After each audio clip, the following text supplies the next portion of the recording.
Leksiyalarımızı tamamlaştırmamız hürmetlik vatandaş. Endiki leksiyaga o'tishdan burun chisla 2021 yil 5 ayının 16 kuni. Endiki mavzu mundaq vatandaş. Men başta aytdim, g'ayriy bir xabar dedim.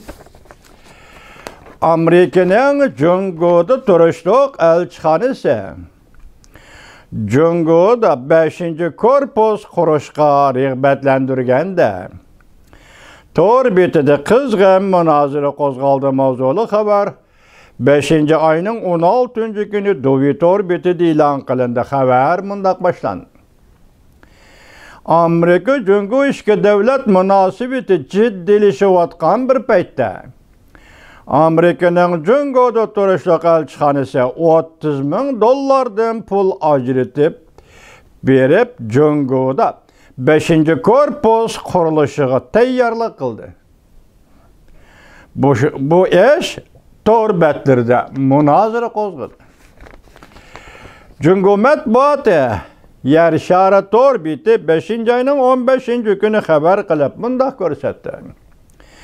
Amerikaning Jungoda turishliq elchixonasi va konsulxonalari Tor betlarida 2021 yillik jamoat diplomatiyasiga pul xarjlash plani e'lon qildi.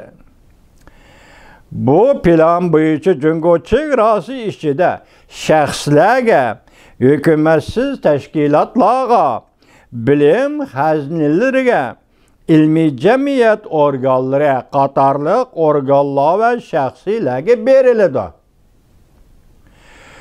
Bu pul va xizmatlar tiplari Amerika jamiyati, Amerika tarixi, Amerika madaniyat, san'ati va Amerikaning qimmat qarashlarini targ'ib qilish va joriy qildirishga ishlatiladi. Qisqasi, Amerika degan ism bilan madaniyat faoliyatiga ishlatiladi. Bu turning plani, o'sha tur bo'yicha tuzilgan plan har bir iltimos qilguvchi shaxs va tashkilotlarni $30,000 bilan ta'minlashdan iboratdir. Yer shari torbeti shunga diqqat qildiki, buning ichidagi asosliq tur birinchi modda Amerika shirkatlarining Amerikaning qimmat qarashlaridan bahramand bo'lishini, ya'ni Jungoda ishlayotgan Amerika shirkatlari qimmat qarashlaridan bahramand bo'lishini kengaytib, yana boshqa shakllar bilan ta'minlab, ramkalashgan yoki tartiblashgan tur bo'lib hisoblanadi. Diqqat qiladigan bir taraf shuki, Amerikaning Jungoda turishliq elchixonasi 2021 yillik shundoq planni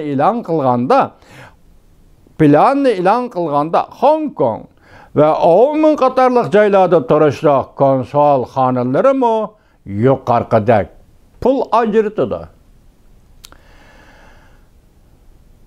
Bu qanday xarakterlik tur? Jungoning chegarasi ichida qanday odamlarni tarbiyalashga ilhom beradi? Jungo olimlari mundaq hisobladi. Bu plan Amerika davlat mahkamasi planlagan jamoat diplomatiyasi, ya'ni ommaviy diplomatiya bahonasida Oman Hong Kongni o'z ichiga olgan Jungoning har qaysi joylarida tashviqot va singib kirish bilan shug'ullanadi. Bu olimlarning ko'z qarashi. Madaniyat faoliyati bilan o'zini qo'g'dab, alohida shaxs va alohida tashkilotlarga yordam berib, manfaat yetkazib, hatto ranglik inqilob tayyorlaydigan planda.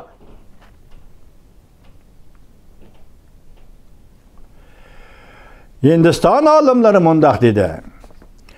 Bir xil diplomatik faoliyat sifatida bo'libmi diplomatik suhbat, dialoglarda jamoat diplomatiyasi bir davlatning ishida va tashida chet el jamoatiga ta'sir ko'rsatib, jamoat fikri tayyorlash darajasiga berib yetib, raqibiga besim ishlatishni